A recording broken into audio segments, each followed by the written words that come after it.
Are you rolling? Yeah. Nice to meet you. Rolling. Nice to have you here. How long was the flight? Our flight, we flew to Nam first, Yeah. 12 hours. Yeah. Then we flew to New York, and now we drove to Maryland. Did you really? You drove down from New York City? Yeah, exactly. Good for you. Yeah, yeah. Nice. It was a nice trip. Adventurous. Yeah, I slept most of it. But, Maria drove. Maria drove, yeah. Ah, I see.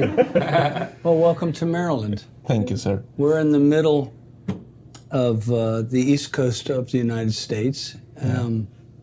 Your country is very famous here, but we don't know much about it. We know how beautiful it is in the South. We know how good the fishing is. Yeah. We have lots of stories, but most of us have never been.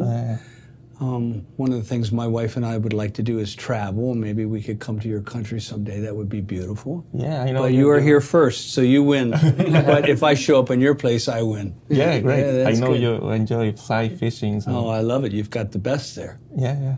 Yeah, and the South's chilly landscape is, it's like another planet. It's so beautiful. Yeah, it's great. Well, we'll love to see you there. Did you swim to Antarctica? Did you just go swim there? No. You decided not to? Okay. No, decided not to, exactly. Well, Paul, your contributions in the guitar making industry, in my opinion, put you up there with the greats like Leo Fender or Ted McCarthy. Well, look, that's sweet, but it's not me. It's 450 of us here. Yeah, so it's not just me. This is a team. Yeah. It wasn't just A-Rod on the Yankees. I'm sorry, it was a whole team, right? You know. So, but we can speak about the company then, That's right? fine, yeah. But I appreciate what you said, but I will always make that point. So, how do you feel about your company? You know, not only making great contributions to the guitar building industry, but also to the popular music history. Do you feel it that way? Sometimes. Mostly it's about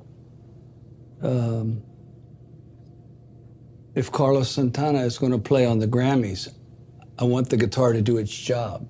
If Mark Tremonti is going to play in Alter Bridge with our amps and our guitars, I want the things to do their job. When the products that we make do their job, when somebody pulls an SE guitar, an S2 guitar, or a regular guitar out, and immediately they can get a recording tone or a live tone or something that they enjoy, then I feel good about it. Our job is to make the artists very pleased with the instruments that they have. They could play anything, and they do play anything. But our job is if they have 15 guitars, they go for ours first. That would be the idea. We don't force it on them. We try to, if you have 15 race cars, which car are you going to race the race with, you know? And we want them to pull our car out of the garage. I understand. The most reliable. Well, that's a street car. I'm talking about a real race car. Yeah. So how do I feel about it? I feel good about it when it goes well. We had a small success today upstairs in the amplifier department, and it felt good for all of us. We got something fixed that we didn't think we could get fixed. It was fun. Look, the number one thing I'm proud of in this building are the people. We have a very, very good group of people. I had an intern here. You know what an intern is, right? Yeah. I had an intern here, and he comes in and he puts his hands in the air, screams. He goes, "I can't take this place." I said, "What's wrong?" He said, "There's more smart people packed into one building I've ever seen in my life," which I thought was a real compliment. Yeah. But, so I like the people very much. But the number one thing that I like about this business is when it gets really difficult, we attack. So very often people go, "It's really hard, we're going to back up and hide. Yeah. We're going to be an ostrich and put our head in the ground." We're like hyenas. We go out at night and go hunting. We are working hard. That part I love about this place. I had an experience with a friend who was facing a problem. I said, "You need to do it like this. You need to get aggressive when it gets tough." And that part is beautiful because when it's difficult, we work harder. That part I love.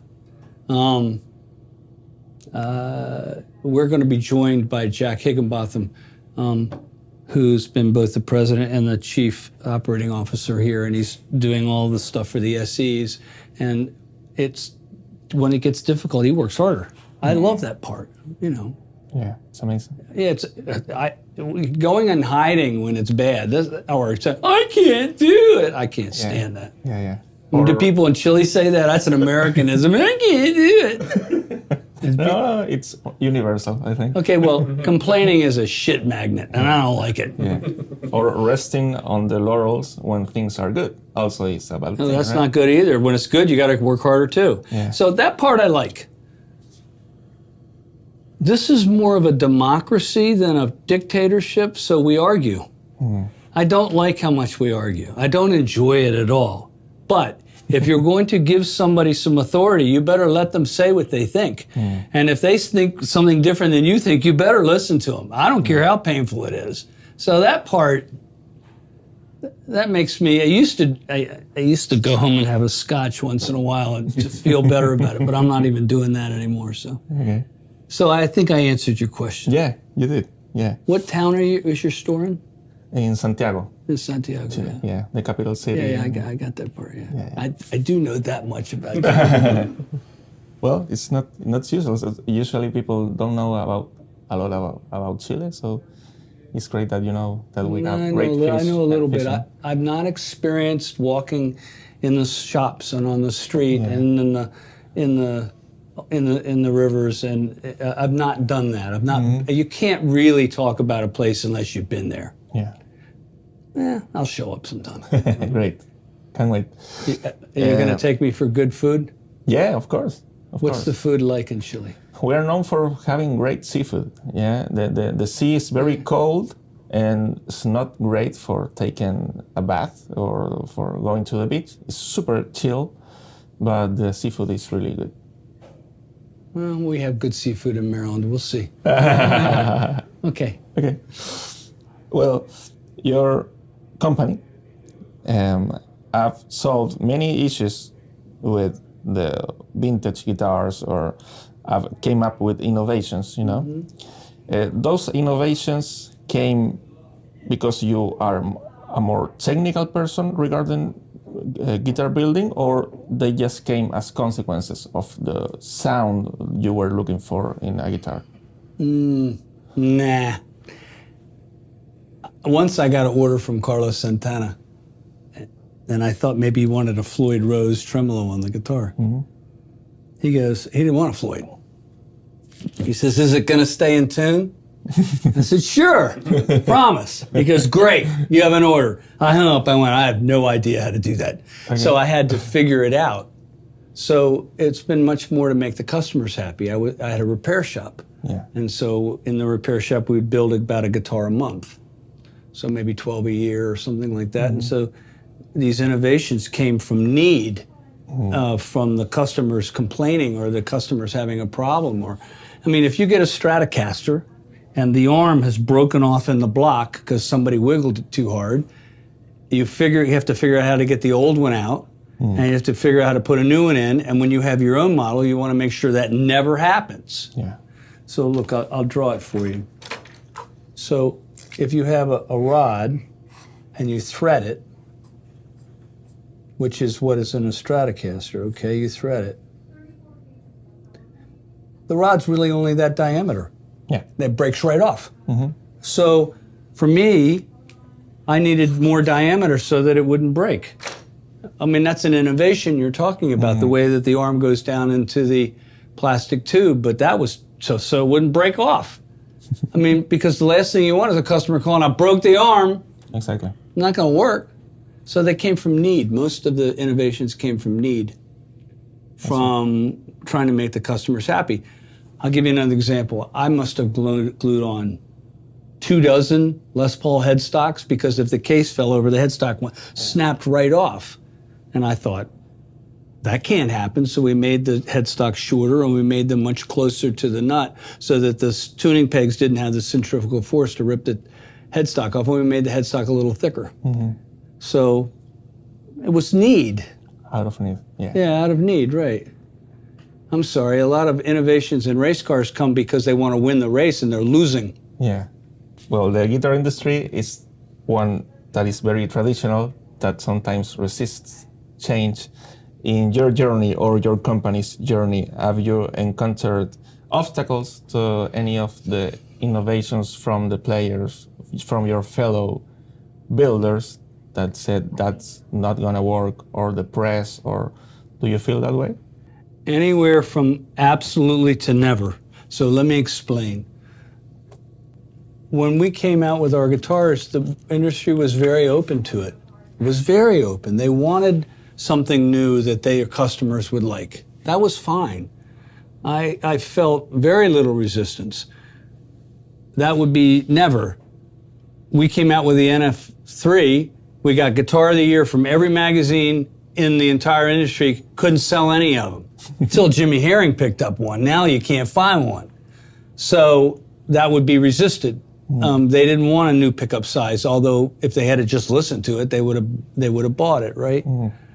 I asked Jimmy Herring, why do you play PRS guitars? He goes, because it'll do things my vintage guitars won't do. I like that answer. Yeah. So I see it anywhere from unbelievably resistive to not resistive at all. And I'm surprised. We call it getting permission from the market. Sometimes we get permission for a product and sometimes we don't.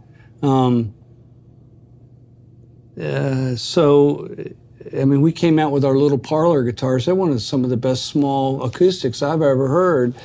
Sometimes the market is resistive to that, and sometimes it's not. Sometimes it shifts. It's like the pedal business. Well, I'm sorry, I bought one of those last week. What do you got new? What is that? I don't really understand. So it's all of it. In general, I think the market's pretty open to new ideas. I think the market is resistive to things that do not give them a good enough experience. I mean, some of it's like Van Gogh. I mean, he couldn't sell anything when he painted his paintings, right? Now they're the most valuable paintings in the world. That would be really resistive, right? Yeah. I don't know. It's a huge swing. When we released the Silver Sky, there was such an interest that it broke our website. He was getting 1,000 likes a minute, not views, likes. That's 60,000 likes an hour. Our website just broke. That would be permission right up front. Yeah. And then one of the colors that we did, people didn't like. If they had one as a present, they'd have loved it. Oh, but no, I can't have it in that color. Oh, don't even get me started. All right, so there's things like that I don't understand. Yeah. But, Carlos Santana and John Mayer and a lot of these other artists, they touch things and people want to buy them. Yeah. It's cool. It's a very symbiotic relationship between the artist and the guitar makers. The guitar makers give them the tools that they need to do their job, and then they give them the endorsement back so we can sell them. From being a one-man operation in the 70s or 80s until becoming the CEO of one of the largest guitar companies in the world, actually. What personal traits were of great help for doing this change, and which ones you had to develop over time? Same answer, and everywhere from 0 to 100. I grew up in the middle of a family. I had 2 older brothers and 2 younger siblings, so I was in the middle, so I was always trying to make peace. That was a good asset to have. Yeah. I was the oldest of the second family, so we did it my way. That was good to have. It's complicated. The hardest thing when you have 400 people in a building is dealing with people. I've not met you before, but you and I both have the skills to be able to communicate. That helps. That really helps. I'm starting to find out that I didn't want to read your questions ahead of time in the interview because it would make it not in the moment answer. And I trust my knowledge base that we've developed here. We have a huge knowledge base. Our Japanese distributors and repair people were here today, and we literally went down on the floor and made them tools to do their job. We made them straight sticks, Jack. It was so much fun. So to me, knowing what you're talking about making guitars helps. Having skills with people and being open to listening to them. I mean, I'm listening with everything I got to your questions, trying to answer them. But I was taught by a whole bunch of people. I was taught by a patent attorney. I was taught by a business attorney. I was taught by a violin maker. I was taught by a machinist. I was taught by lots and lots and lots of people. And I've done more therapy than anybody you've ever met, which helped me because I had to learn how to deal with myself and my feelings, and other people's feelings. So it's a complicated question. You could just do the whole interview on that question and we wouldn't talk about guitars. So go to the next one. This one is about the SE line, okay? Okay, can I bring Jack in? Of course. Okay, so Jack and I have been partners. How long, Jack? 37 years. Here, you take my chair. You take my chair. So we've been together since 1985. Wow. And so Jack is in charge of the growth of this extraordinary SE line, and I wanted him to join us for this because Excellent. you're going to ask about some things that I think he's going to be able to give me a better answer than myself. Thank you. I appreciate it. Yeah, actually, my question is from manufacturing in your own facility, from having all eyes over every process, right? How was your process or the company's process to having, put your name on guitars that were manufactured overseas by people you may not even know yet? Yeah. But he knows them. That's part of the deal. Yeah, well. So I would say we'll go back to the beginning of the SE series for a second. When we first had the idea to even make that a part of our business, one of the very few things that we knew had to be was we had to find the right partners. It wasn't going to just be putting our name on a guitar and letting it be.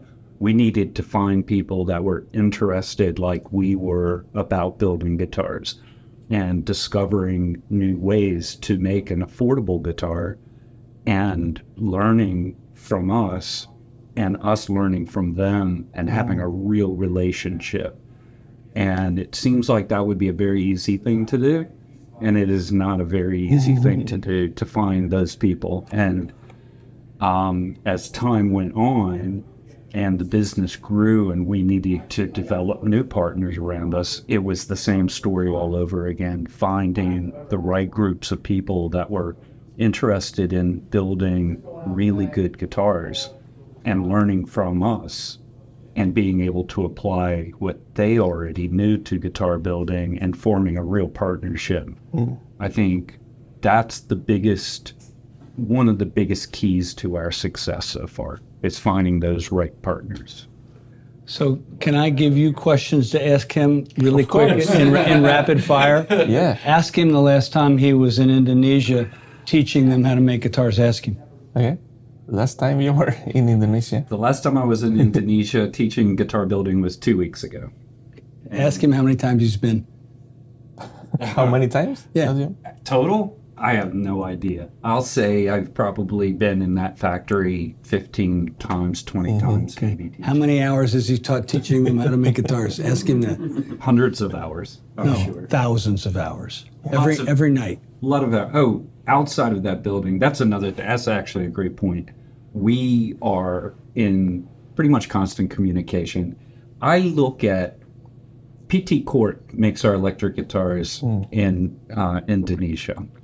I have a gentleman that I work with, John Walker, and between he and I, we work with that factory every day and every night because it's 12 hours different. So we work at night with that, and then we come in here and drink coffee during the day.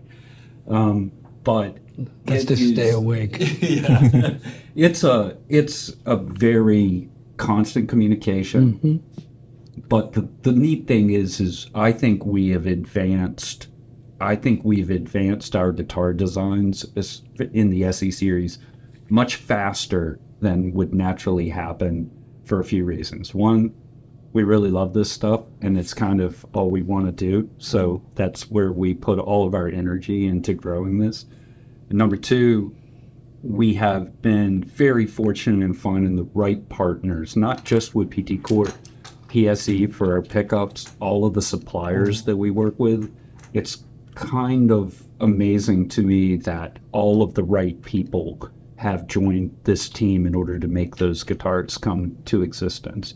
And everybody involved is, I think, proud to be a part of it. Mm-hmm. And pretty enthusiastic. We have our problems, and we work through a lot of problems.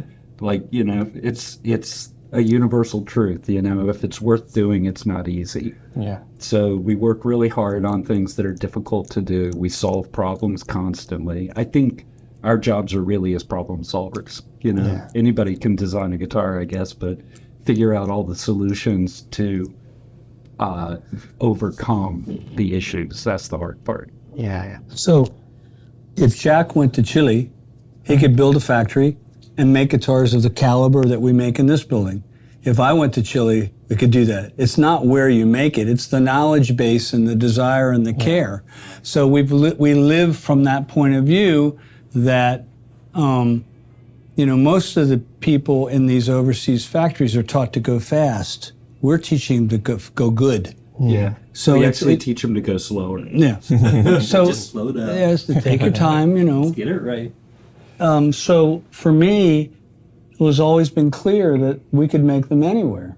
But you have to travel to know that. You know, I've had the real advantage. I was on an airplane so much at one point, I tried to put my seatbelt on in the movie theater because it felt the same as the airplane seat. I was tired of Toy Story. Awesome. I went for the seatbelt. It was not good. That's great. So, you know, for us, it could be anywhere. And don't think we haven't thought about, you know, those kinds of things. So you travel and you get a much better sense of what can be done. It's the knowledge base and the people. It's much more than it is where. Mm-hmm. The reason American-made guitars have such a good reputation is because between Fender and Gibson and Gretsch and Martin in the early days in the 50s, where there was an establishment of guitar making, that's where, it's American-made guitar thing, right? And it may be true that for a company to come out of nowhere like PRS and be built is the American dream. That may be very, very true on its own. It may have been that the investors would not be available to somebody, say, in Mexico or Indonesia or Chile. I don't know. Mm-hmm. But when there's enough desire, people figure it out. So, I don't know. I wanted your customers, I mean, this is the first video that I know that it's going to be in Chile, and we're taking it very seriously because it's beautiful that you've come. But I wanted everybody to meet Jack because he's speaking with a grace and an elegance about the guitars and a command of the answer to the question that you give him no preemptive strike. He had no idea what he was going to be asked. But I know that his depth of knowledge is so good that there's nothing you could tell him that would scare him. So that's good.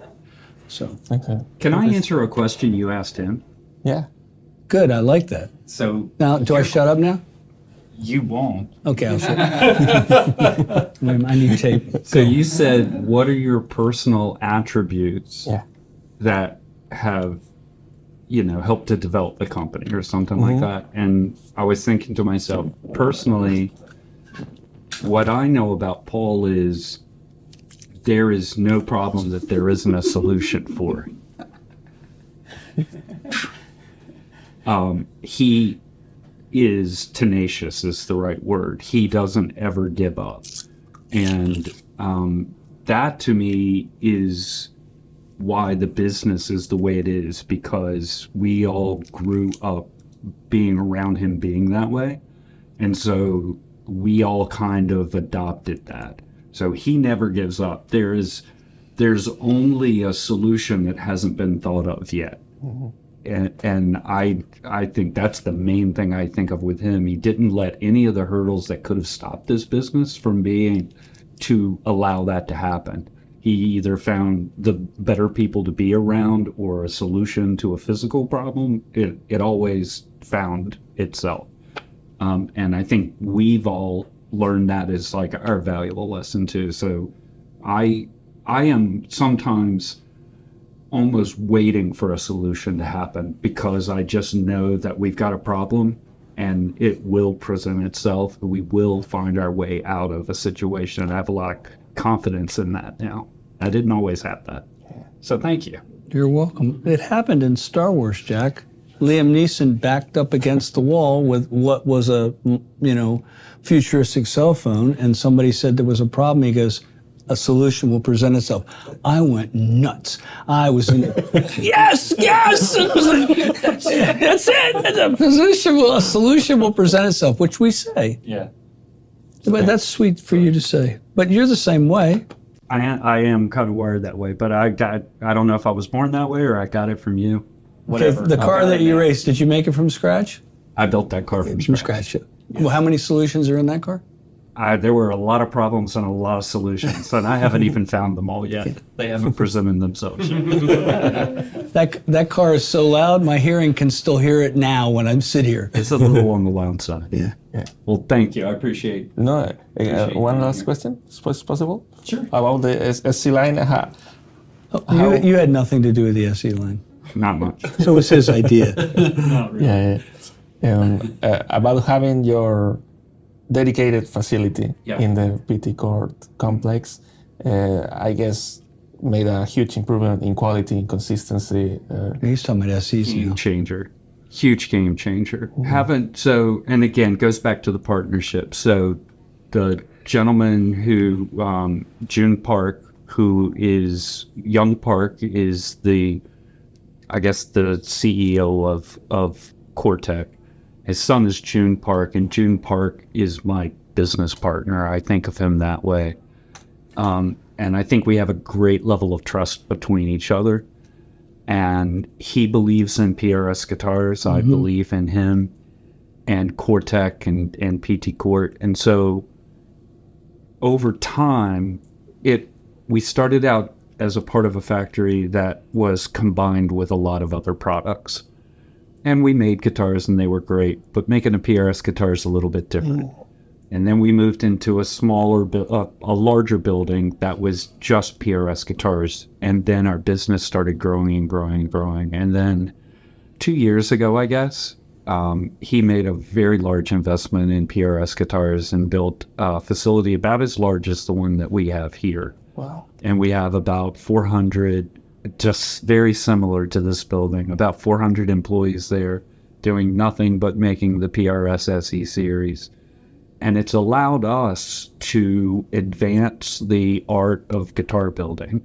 It's allowed us to go back in and teach even deeper and further about what makes a PRS, getting even more precise with neck shapes, with pickup manufacturing, everything we love to do. It just allows us to do more and go faster. And I get very excited about that. I can notice. Yeah. It's sort of like a dream come true situation to have helped to build this business over 35 years and then go back and reinvent another one using everything you learned for 35 years. It's like we call it a mulligan. It's like just a do-over. It's like a wonderful gift to have, to be able to like get to this part and then shift lanes a little bit and apply all of that experience to a whole new world of guitar players is pretty spectacular. Yeah. Mulligan is a golf term. Okay. No, I didn't know that term. I don't golf, but You used the term. I did use the term. I play with engines and cars. That's what I do for fun. And I like studio gear. Yeah. So Jack, thanks for joining us. I know it was impromptu for you to come, but for them to have an understanding and confidence in the SE thing, for them to meet the person who's driving the bus is a good thing. It's great to meet you. Great to meet you too. Appreciate you guys being here today. Yeah, no, we are thrilled to be here. Thank you. All right. So you understand why I brought him in, right? Yeah. And I keep talking about a team, and here's somebody who speaks as eloquently as I'm trying to speak. So Yeah. so go on. Great. About the S2 line. Yeah. I think of it as the hidden gem of PRS, mostly because it's the newest. Well, for you guys, it's perfect. Yeah. It's in the price point for Chile. They're made by the same people, same fret level, same neck carbs, same, wood quality, same drying, same tuning, everything. Yeah. And S2 has plans to get even better. So I think that you're the hidden gem. Interesting way to put it. Go on. Yeah. So the question is, of course, how did you manage to cut costs without cutting corners and still offer? Well, I'll give you an example. The headstock on a PRS is all one piece of wood, but on an S2, we joined a piece of wood. That makes the wood cheaper. Exactly. We don't have as much carve in the top, and the top is not as thick. That makes it cost us less money. There are several things that we did without sacrificing the quality of the neck, of the quality of the playability, of the quality of the feel of it, that I think was really cool. I think it was done well.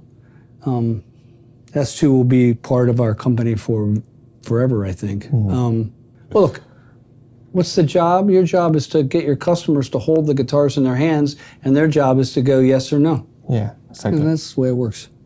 Yeah. Yeah, about I was speaking before about the guitar market being very traditionalist, and the older the better. Some say, especially about vintage guitars, right?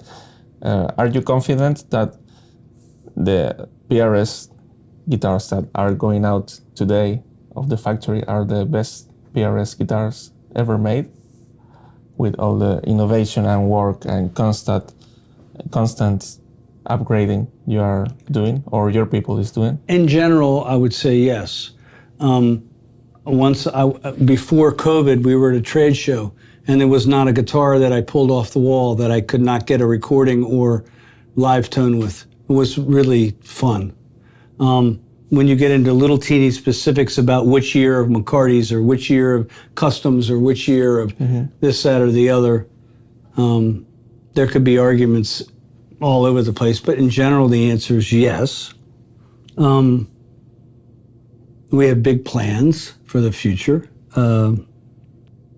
Look, there's a lot of things you can see on a guitar. There's a lot of things you can't see on a guitar. So let me just run through it really fast, okay? You know if the neck feels good, but you don't know how the truss rod was put in. You don't know whether when you tighten the truss rod, it warps the neck a little bit. You think you can tell how well the guitar plays in tune, but until you tune the guitar against a vocal in the studio, you don't really know if we put the frets in the right place and the intonation was set right. If it stays in tune in the store, that's a good indication, but staying in tune while the temperature's changing on a gig, that's a whole different animal. You don't know how loud you're gonna play before the pickups squeal. You have no idea. So there's a pile of things you can tell when you buy the guitar, and there's a pile of things you can't tell. And our job is to make all the things that you can't tell when you buy the guitar, make it long term. You just don't know.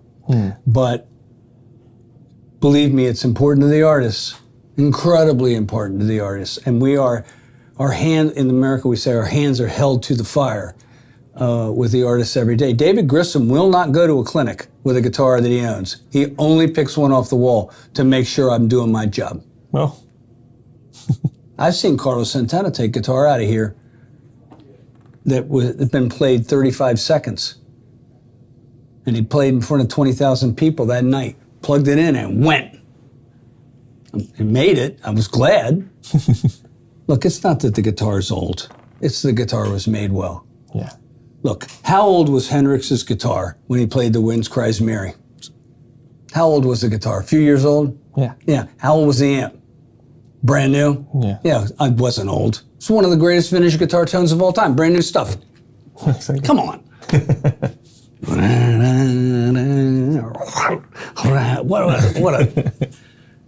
What a guitar player. Yeah, exactly. Yeah. So to me, it's not about old, it's about good. Well, Paul, it's been a pleasure. Thank you for having us. So to all your people, thank you for watching. Yeah. Thank you for coming, Maria. Thank you for being here. Yes. Okay, Paul. Pleasure. Pleasure. All right.